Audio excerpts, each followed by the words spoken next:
থাকতে পারে, কিন্তু তারও আমরা ডিসাইড করতে পারি যে আসলে কতটুকু থাকা উচিত। আদালত এক মাসের স্থগিতাদেশ দিয়েছেন, কিন্তু এটি আসলে তাদের সিদ্ধান্ত। আমরা মনে করি যে এই সিদ্ধান্তটি আসলে তারা নিয়েছেন আমাদের আন্দোলনকে স্তম্ভিত করার জন্য।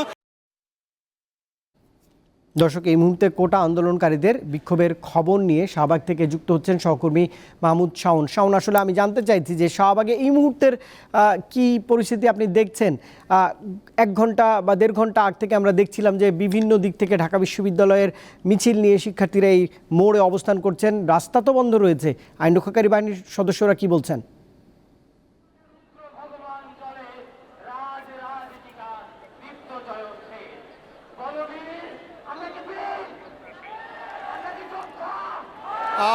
রুবায়েত, শাহবাগের আসলে এই যে সন্ধ্যার পরও দেখতে পাচ্ছি আমরা যে শিক্ষার্থীদের এখানে প্রচুর উপস্থিতি রয়েছে, অর্থাৎ শিক্ষার্থী এবং পেশাজীবী যারা চাকরি প্রার্থী তারা কিন্তু তাদের দাবি আদায়ের লক্ষ্যে এখন এখানে অবস্থান করছে।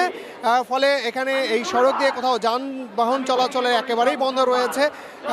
তারা সেই যে বিকাল 5টার সময় থেকে এখানে অবস্থান করছে, তারা এখানে এখনো আছে।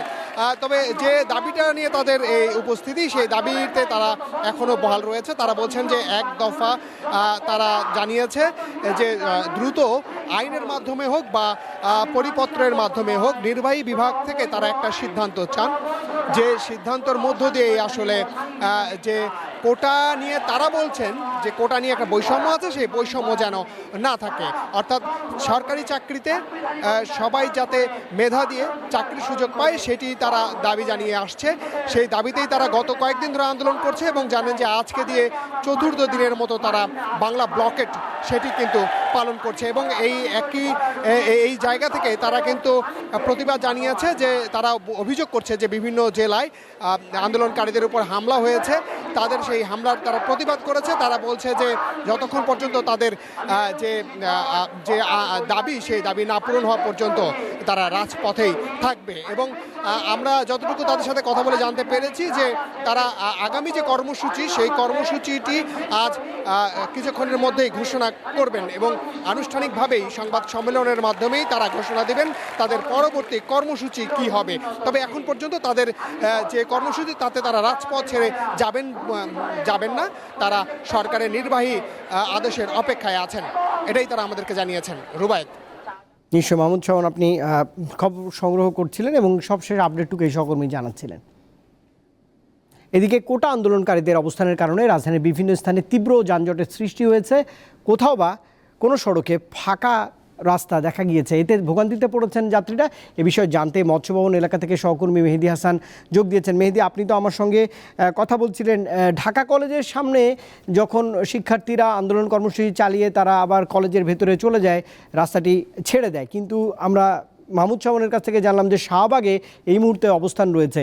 কিন্তু মৎস্য ভবন সহ রাজধানীর গুরুত্বপূর্ণ সড়কের এই মুহূর্তের পরিস্থিতি কি দেখছেন, একটু জানাবেন? মানুষের দুর্ভোগ হচ্ছে কিনা?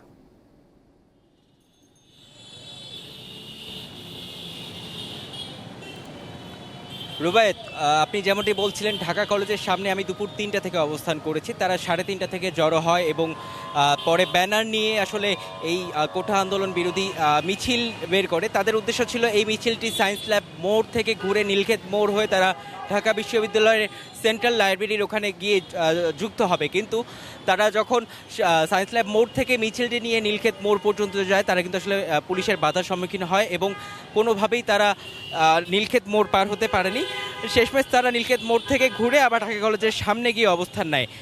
আপনাকে যদি একটু এখন বর্তমান এই রাস্তার অবস্থা দেখাই, শাহবাগ মোড়কে কেন্দ্র করে যে রাস্তাগুলো আছে এগুলো ব্যতীত বাকি রাস্তাগুলোতে কিন্তু যান চলাচল অনেকটাই স্বাভাবিক রয়েছে।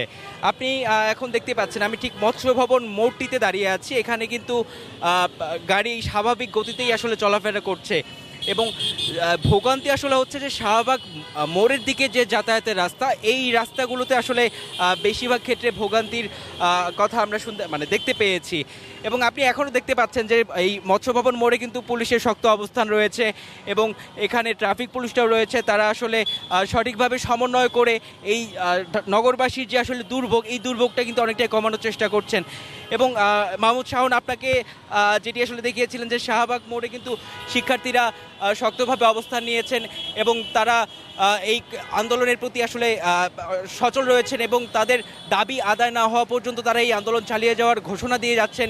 অথচ এই বাকি যে রাস্তাগুলো রয়েছে সেগুলোতে কিন্তু আমরা এখন পর্যন্ত ভোগান্তি তুলনামূলক কম দেখেছি। গত দিনগুলোতে যেমন আপনার পুরো সড়ক অবরোধ করে রেখেছিল, আমরা এই মৎস্য ভবন মোড়েও দেখেছি যে তারা আসলে ব্যারিকেড দিয়ে পুরো সড়কটি আটকে রেখে আন্দোলন করেছে। আজকে কিন্তু সেই অবস্থা নেই। রুবায়েত, মেহেদী হাসান যোগ দিয়েছিলেন মৎস্য ভবন এলাকা থেকে, রাজধানীর খবর জানাচ্ছিলেন। এদিকে কোটা সংস্কারের দাবিতে ঢাকা আরিচা মহাসড়ক অবরোধ করে বিক্ষোভ প্রদর্শন করেছেন জাহাঙ্গীরনগর বিশ্ববিদ্যালয়ের শিক্ষার্থীরা। এই মুহূর্তের খবর জানাতে চাই যে গত ঘন্টায় আমরা MA হালিমের কাছে গিয়েছিলাম। হালিম, শিক্ষার্থীদের আন্দোলন এই মুহূর্তে কি অবস্থায় রয়েছে? আপনি গত ঘন্টায় দেখাচ্ছিলেন যে জাহাঙ্গীরনগর বিশ্ববিদ্যালয়ের যে প্রধান ফটক সেটি দখল করে মহাসড়কে যানবাহন চলাচল বন্ধ করে আন্দোলন প্রদর্শন করছিলেন শিক্ষার্থীরা। এখনও কি সে অবস্থায় রয়েছে কিনা? আইন রক্ষাকারী বাহিনীর সদস্যরা কি করলেন?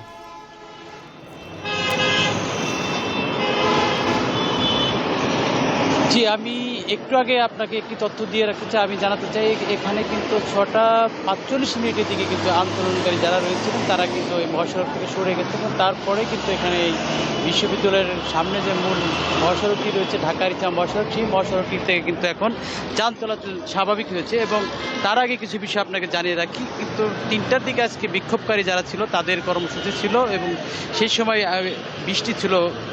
বৃষ্টি থাকাতে কিন্তু তারা 3:30টার দিকে কিন্তু এই মূল ফটকের সামনে চলে আসে এবং এখানে আসার পর কিন্তু বিশ্ববিদ্যালয়ের যিনি প্রক্টর রয়েছে তিনি তাদেরকে বোঝাতে চেষ্টা করেন এবং তারা সেখান থেকে তারা প্রক্টরের বিষয়টি তারা না মেনে কিন্তু এখানে মূল ফটকের সামনে ঢাকা জেলা পুলিশের যে সদস্যরা তারা ছিলেন এবং তাদেরকে এখানে বোঝানোর চেষ্টা করে এবং পুলিশের সেই বাধাকে উপেক্ষা করে কিন্তু 4টার দিকে কিন্তু ঢাকা আরিচা মহাসড়কে কোটা বিরোধী আন্দোলনরত শিক্ষার্থীরা তারা এখানে এসে মহাসড়কে অবস্থান নেয়।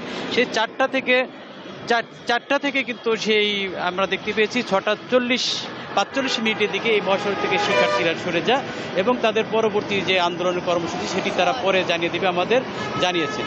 তো এই ছিল আমার কাছে ঢাকা আরিচা মহাসড়ক থেকে সর্বশেষ। হালিম, অসংখ্য ধন্যবাদ এই আপডেটটুকু জানানোর জন্য। আর দর্শক, এই ছিল এখনকার মতো সংবাদ আয়োজনে। আমাদের পরের সংবাদ আয়োজন রাত 11টায় দ্বিতীয় সংবাদ দেখা আমন্ত্রণ রইল। তখন সঙ্গে থাকবার জন্য ধন্যবাদ সবাই।